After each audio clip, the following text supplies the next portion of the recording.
영장 발부 될까요, 안 될까요? 됩니다. 될까요? 여기서 다른 분들도 다 된다에 걸어서 오늘은 내기가 좀 싱거울 것 같습니다. 전 안 된다에 걸 수 있어요, 그럼. 자, 이경수, 이자 변호사님 자리하셨습니다. 네, 건너뛰려고. 어떨까요? 뭐 1시간 반 만에 영장 실질심사 끝났기 아니, 때문에 설명하지 말고요. 영장 된다, 안 된다? 발부됩니다. 발부된다? 네. 아하. 자, 이경수 대진대 교수님 자리하셨습니다. 네, 안녕하세요. 예, 오랜만에 오셨어요? 오래간만인가요? 예. 예. 그냥 MC가 오래간만이다 그러면 네, 알겠습니다. 제왕적 MC 모르세요? 제왕적 MC. 예, 알겠습니다. 될까요, 안 될까요?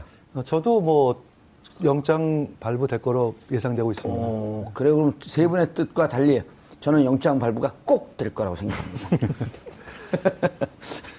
자, 어떻게 된 거죠, 상황이?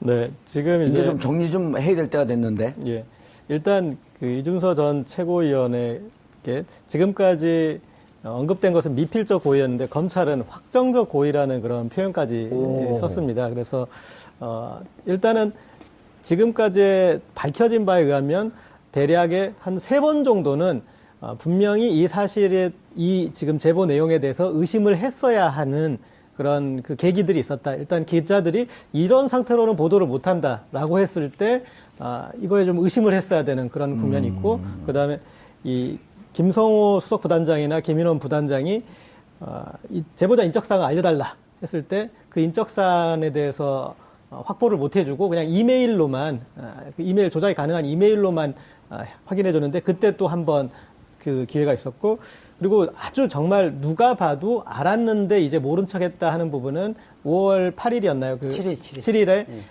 유미 씨가 그 사실상 이게 조작이라는 부분을 밝혔음에도 불구하고 그때 정정하거나 하지 않았던 것에 의해서 일단은 뭐 미필적 고의에 대한 부분은 누가 봐도 증명이 되는 것 같고요. 그리고 그게 어떻게 확정적 고의까지 갈 수 있는 부분은 공을 이재하 변호사님께 넘기겠습니다. 이재하 변호사님, 예. 저희가 이제 오랫동안 그 당 생활도 해봤고, 예. 그리고 함께 재판도 예. 하면서 또 고맙게도 저를 유죄 판결을 내기 위해서 감옥도 갔다 왔고. 그런데 저쪽에 아무리 우리가 친해도 예. 누가 제보해서 예. BBK 이런 제보가 들어왔습니다. 네. 그러면 이 변호사가 법률을 잘하는 분이 예. 의원님 그 제보자 누구죠? 아니 확인했어요. 확인 안 하셔도 됩니다. 예. 그럼 그때 알겠습니다. 이러고 넘어가나요? 그렇지 않죠. 가장 중요한 것이 제보자의 말이 진술이 신빙성이 있는지를 제일 먼저 확인하고요. 예. 만약에 그것이 허위로 드러나면 역풍이 불기 때문에 그렇죠. 지금 정당에서 선거 때에서 가장 중요한 것은 제보자가 믿을 만한지, 그다음에 제보한 사람이 근거를 갖고 있는, 명확한 근거를 갖고 있는지, 예. 이 명확한 제보자가 갖고 있는 근거가 일반인의 시각에서 믿을 수 있는 그 근거인지, 문서인지 아니면 물증인지, 이거는 쉽게 이야기하면 기자의 눈에 봐서 이 정도면 보도할 만하다. 이 정도 판단돼야 된다는 거예요. 그렇죠. 예. 예. 아니 정상적인 기자. 예. 롤플레이 한번 해보자. 내가 이제 이재하 변호사님, 네. 저보다 위에 이 제보자가 지금 들어왔습니다. 예. 이러이러한 내용이 녹취록이 있습니다. 예. 이거 보도 기자회견 하시죠. 그 제보한 사람이 어떤 사람인데 문준용 씨하고 어떤 관계가 있는 사람이에요? 동창이랬는데 신원 보증을 위해서 제가 이름은 밝힐 수 없습니다. 그러면 그만 이야기합시다. 지금 내 말을 못 믿는 거예요? 아니, 그 근거를 있어야지. 만약에 이것이 사실이 아니라고 하면 예. 국민의 당 다 날라, 우리 당 다 저를 날라가. 믿어주세요, 저를. 뭘 믿을 근거를 제시를 해야 믿죠. 보호해야 된다니까요. 그만합시다. 예, 그 방송 끝낼까요, 이제? 이렇게 되는데. 되는 거예요. 네. 아무리 믿는 관계라고 해도 우리가 이거 대본 갖고 짠 게 아니잖아요. 네. 상식이거든요. 그렇죠.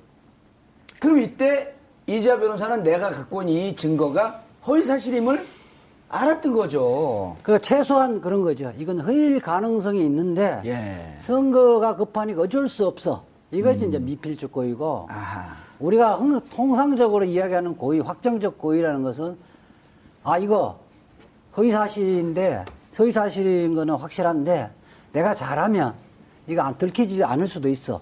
이 생각을 갖고 있는 게 이제 확정적 고의고. 그럼 5월 7일 날 더 이상 자료 제공 불가능하다. 제보자 존재하지 않는다. 이럴 때 그럼 이준서 씨는 대중들에게 밝혔어야죠, 이거를. 사실은 5월 5일 날 기자회견을 했었는데 죄송합니다. 제가 그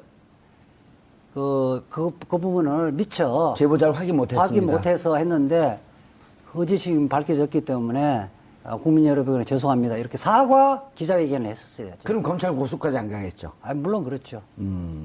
그런 거는 물론 범죄는 이미 성립했지만은 그 이후에 여러 정상 스스로가 사실관계를 바로 잡았다는 점은 고려가 되거든요. 예. 자, 그러면 이경수 교수님. 네. 이준서 씨는 이때 사실이든 사실이 아니든 일단 지르고 본다. 이런 좀 심정이 더 강하지 않았을까요? 뭐, 그랬을 거라 보여집니다. 그런데 저는 다시 이 사건을 처음에 어디서부터 시작됐는 거에 전 주목을 좀 하고 싶어요. 아하. 근데 여기 이제 뭐냐면은 사실 이 사건이 처음에 이제 물론 언론에서 일부 이제 보도된 바가 있지만 맞아요. 처음에 이게 시작된 것이 4월 27일경이에요. 4월 27일경에 이유미 씨하고 이준서 최고위원하고 둘이 대화 과정 중에서 이 얘기가 나와요. 문윤용 씨가 파슨스 스쿨을 다닌다는데 거기에 파슨스 스쿨에 뭐 지인이 있을 수도 있지 않느냐. 이렇게 둘이 대화를 합니다. 그러니까 이준서 씨가 바로 이유미 씨의 카톡으로 그거 한번 섭외해보자. 내가 종편 기자를 그쪽은 내가 섭외할게. 아하. 도대체 여기서 시작돼요. 그러네. 예, 여기서 시작돼가지고 그 이후에 이제 서로가 이제 무슨 얘기가 있었겠죠. 예. 있었다가 5월 1일 날인가 그때 이거 이제 검찰에서 이제 나온 얘기인데 이준서 씨가 이유미 재촉을 합니다. 어떻게 됐어? 그거 파스스쿨 그 지인. 그러니까 이유미 씨 입장에서 볼 때는 압박을 받을 수밖에 없겠죠. 그러니까 이것이 처음서부터 이 사건을 왜 검찰이 미필적 고의가 아니라 확정적 고의라고 이렇게 좀 언어를 바꿨을까를 생각을 해보면은 미필적 고의라는 것은 내가 그것이 확실치 않지만 어쨌든 간에 선거 끝나면 지나가도 되겠지라고 하는 것이 미필적 고의라고 지금 이전에 이 변호사께서 설명해 주셨는데 저는 거꾸로 처음서부터 이 사건을 주도한 것이 오히려 이준서 최고위원이 아니었나. 그것을 검찰에서 캐치를 했기 때문에 미필적 고의가 아니라 이건 확정적 고의다. 예. 이렇게 아마 보고 그래서 아까 영장이 어떻게 될 것이냐 처음 물어보시지 않습니까? 그래서 저는 영장이 청구가 될 것 같습니다. 네, 이렇게 이제 보여준다는 그 근거를 처음 4월 27일부터 이 사건을 봐야 된다. 그런 말씀 드리겠습니다. 좀 보충을 하면요. 예. 그러니까 이유미 씨의 범죄 의사가 언제 생겼느냐. 지금 이준서 최고위원이 결정적인 자료를 갖고 오면 내가 청년위원장 시켜주겠다. 그러니까 예. 청년위원장이 되면 비례대표 국회의원이 되기도 쉽다. 이런 이야기를 하잖아요. 그 이야기를 듣고 조작한 어문 파일을 갖고 온 거잖아요. 그러니까 4월 27일 날 이 얘기를 했네요. 예, 사실상 교사라는 것은 원래 범죄 의지를 갖고 있지 않던 사람에게 범죄 의지를 불러일으키는 거거든요. 교사범에 가까운 공동정범이다 는 거예요. 예. 교사범에 가까운 공동정범이다. 고재열 기자님. 네. 그런데 이제 우리가 고재열 기자님도 아주 유능한 기자고 그렇습니까? 취재를 오래 했잖아요. 20년 넘게 했잖아요. 20년은 아직 안 됩니다. 안 됐어요. 저희도 취재를 오래 하진 않았지만 네. 당에 있으면서 이제 제보 예. 특히 어떤 사건을 추적하다 보면 제보자들이 들어오는데 사실 아주 결정적인 제보를 갖고 있는 사람을 한 3년, 5년에 한 번 만나기가 힘들잖아요. 그렇죠. 예. 그게 핵심 아니에요. 이제 우리 네. 그 기자의 촉 혹은 단서를 추적하던 사람의 촉으로 보면 얘기하다가 이준서하고 이유미 씨하고 얘기하다가 이유미 씨가 느닷없이 그 지인도 있을 텐데요. 근데 그럼 지인 한번 찾아봐 하는 것은 한강에 빠진 반을 찾아오라는 얘기나 똑같은 거거든요. 네네. 그때 당시에 누가 다녔으며 동창이 누구며 여기서부터 추적을 해갖고 들어가야 되는데 아니면 이유미 씨가 평상시에 내가 그 파슨스 스쿨 다닌 학생을 알고 있어요. 예. 이러면 얘기가 되지만 느닷없이 아무런 근거도 없는데 지인이 있을까 그러니까 찾아봐. 예. 요 전에 무슨 얘기가 있지 않았을까요? 일단은 지금 이제 무게 중심을 이유미 씨에서 이준서 씨로 옮겨서 저희가 이제 판단을 해보자면 예. 아까 그 파슨스 부분은 파슨스 다녔던 분이 이유미 씨 직장에 있었기 때문에 이유미 씨가 먼저 얘기하다가 그 얘기가 나왔을 수는 있을 것 같아요. 아, 파슨스 스쿨 나온 사람이 있었대요? 예. 오. 그 직장에 있었기 때문에 그래서 이제 뭐 알아볼 수 있다느니 뭐 그런 얘기가 갔을 것 같고 그래서 이제 이준서 전 최고위원이 압박을 했을 것 같은데 이준서 전 최고위원한테 당시에 이런 생각들이 들었을 것 같아요. 몇 가지 제가 이제 나눠서 얘기를 드리면 첫 번째는 선거 치러보셔서 아시겠지만 모든 선거는 막판에 가면 다 붙고 있다. 그러니까 추적자들은 붙고 있다고 정보가 들어오고 내부에서는 다 그렇게 믿고 자기 체면을 걸지 않습니까? 그래서 이 홍준표 전 지사는 올라오고 안철수 후보는 꺾였다라고 이렇게 여론조사들은 나왔지만 마지막에 다시 붙고 있다라고 아마 그래서 조금만 여기서 더 하면 역전이 가능하다. 그런 정무적 판단들이 하나는 있었을 것이고 또 하나는 이거에 대해서 본인도 얼마나 엄중한지는 알고 있었을 것 같습니다. 네, 그래서 이 서로 주고받은 대화에서 정말 아주 노골적으로 그런 부분은 나오지 않더라고요. 네, 그러니까 은유적으로 봤을 때 아까 사실이 아님을 알 수도 있겠구나라고 이제 짐작을 할 수 있겠지만 본인도 나중에 그런 문제의식을 아는데 나중에 서로 소를 취할 수 있다라는 이제 그런 말도 또 나누지 않았습니까? 그러니까 이거는 퉁칠 수 있다라는 이제 그런 또 어떤 욕심이 있었던 그런 판단이 있었던 것 같고 그리고 이 사안은 훨씬 더 이 정치하게 들여다봐야 되는 게 지금까지 나왔던 얘기는 문준용의 문제였는데 이때 언급된 것은 아버지인 문재인 후보가 거기 가면은 이렇게 내면은 된다라고 얘기를 해요. 그러니까 이 부정청탁의 당사자를 문재인 후보로 만드는 그런 진술이었어요. 그래서 문재인 후보의 그 행위에 대한 허위 사실을 그렇죠. 예. 그래서 공표한 거죠. 상당히 높은 수준의 정말 당의 존망을 걸 만한 그 사안인데 그것에 대해서 검증이 전혀 이루어지지 않았던 거예요. 그러니까 선거 때는 사실의 적시까지도 문제가 되지 않습니까? 사실이지만 그것을 이렇게 적시했을 때도 명예훼손이나 그렇죠. 선거법이 되는데 이 허위의 사실을 그리고 이 중간중간에 이 어떤 이 얕은 이 잘못된 고리들이 있습니다. 이를테면 파슨스 동료라는 표현을 썼어요. 근데 우리가 직장에서는 동료지만 동문이거나 동기거나 동창이라는 표현을 학교에 쓰지 그런 표현을 쓰지 않거든요. 그래서 저도 그게 이상하더라고요. 이 사람이 같이 다녔는지 선배인지 후배인지도 불명확한 어떤 그런 표현이고 그래서 여기에 대해서는 그 사안의 엄중함을 가지고 확인을 했어야 되는데 그 과정을 유일하게 담당했던 사람이 이준서잖아요. 다른 사람이 확인할 걸 자기가 막았잖아요. 더 높은 이 공명선거 추진단의 단장, 부단장들이 확인하는 것을 본인이 커트하고 본인이 제보자 보호라는 구실로 본인이 책임을 졌는데 그렇게 진행을 갔기 때문에 지금은 이 공동정범이든 아니면 뭐 간접정범이든 미필적 고의든 확정적 고의든 교사범이든 거기에 충분히 이유미 씨와 무게중심을 나눠서 생각을 해볼 수 있는 국면인 것 같습니다. 3번 정도는 분명히 이 사실에 이 지금 제보 내용에 대해서 의심을 했어야 하는 그런 그 계기들이 있었다. 일단 기자들이 이런 상태로는 보도를 못한다라고 했을 때 이거에 좀 의심을 했어야 되는 그런 국면이 있고 그다음에 이 김성호 수석 부단장이나 김인원 부단장이 이 제보자 인적사항을 알려달라 했을 때 그 인적사안에 대해서 확보를 못 해주고 그냥 이메일로만 그 이메일 조작이 가능한 이메일로만 확인해줬는데 그때 또 한 번 그 기회가 있었고 그리고 아주 정말 누가 봐도 알았는데 이제 모른 척했다 하는 부분은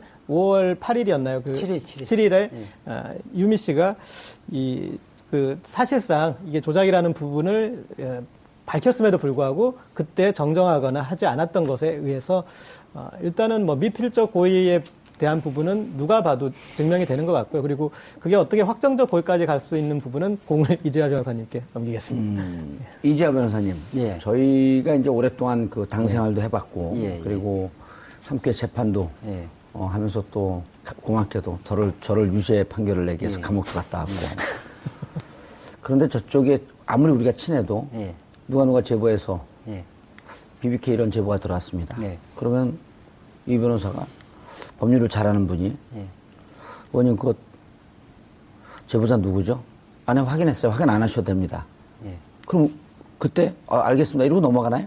그렇지 않죠. 가장 중요한 것이 제보자의 말이 진술이 신빙성이 있는지를 제일 먼저 확인하고요. 예. 만약에 그것이 허위로 드러나면 역풍이 불기 때문에 그렇죠. 지금 정당에서 선거 때에서 가장 중요한 것은 제보자가 믿을 만한지, 그다음에 제보한 사람이 근거를 갖고 있는, 명확한 근거를 갖고 있는지, 예. 이 명확한 제보자가 갖고 있는 근거가 일반인의 시각에서 믿을 수 있는 그 근거인지, 문서인지 아니면 물증인지, 이거는 쉽게 이야기하면 기자의 눈에 봐서 이 정도면 보도할 만하다, 이 정도 판단돼야 된다는 거예요. 그렇죠. 예. 아니, 정상적인 우리, 기자. 예, 롤플레이 한번 해보자. 내가 이제 이주아 변호사님, 네. 저보다 위에 이 제보자가 지금 들어왔습니다. 네. 이러이러한 내용의 녹취록이 있습니다. 네. 이거 보도 기자회견 하시죠. 그 제보한 사람이 어떤 사람인데 문준용 씨하고 어떤 관계가 있는 사람이에요? 아, 동창이 했는데 신원 보증을 위해서 제가 이름은 밝힐 수 없습니다. 그러면 그만 이야기합시다. 지금 내 말을 못 믿는 거예요? 아니, 그 근거를 있어야지. 만약에 이것이 사실이 아니라고 하면 예. 국민의당 다 날라, 우리 당 다 아니, 저를 날라가. 믿어주세요, 저를. 뭘 믿을 근거를 제시를 해야 아, 믿죠. 보호해야 된다니까요.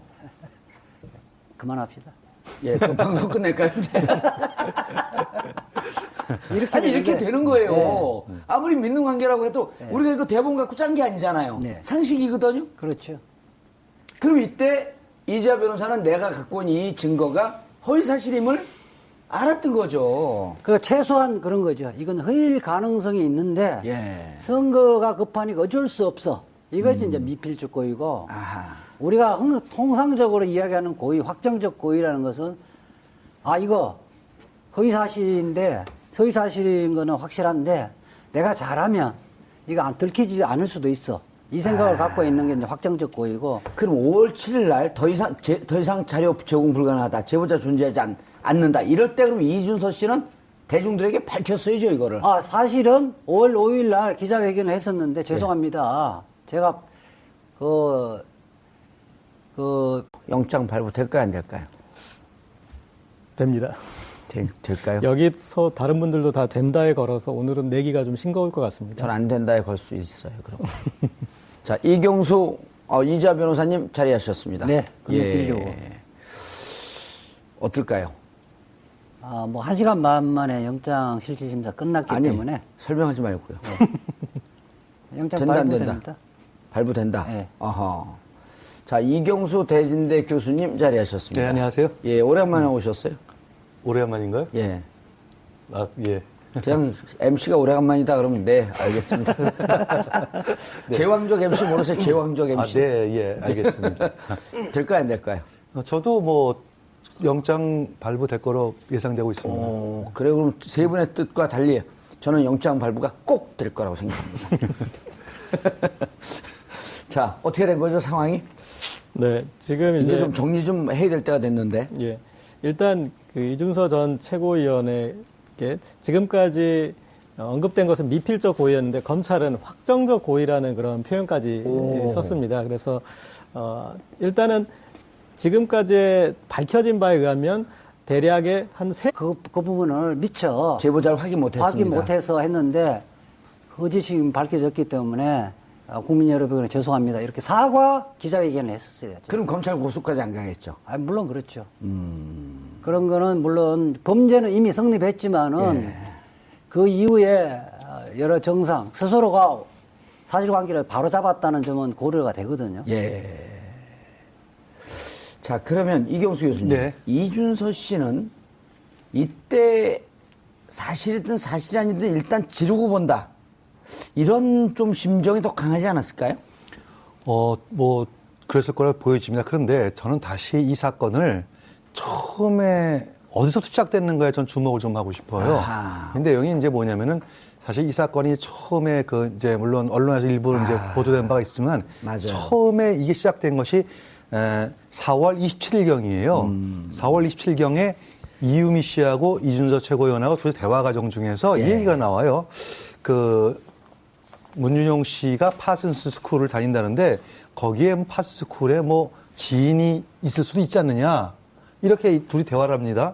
그러니까 이준서 씨가 바로 이유미 씨의 카톡으로 그거 한번 섭외해보자.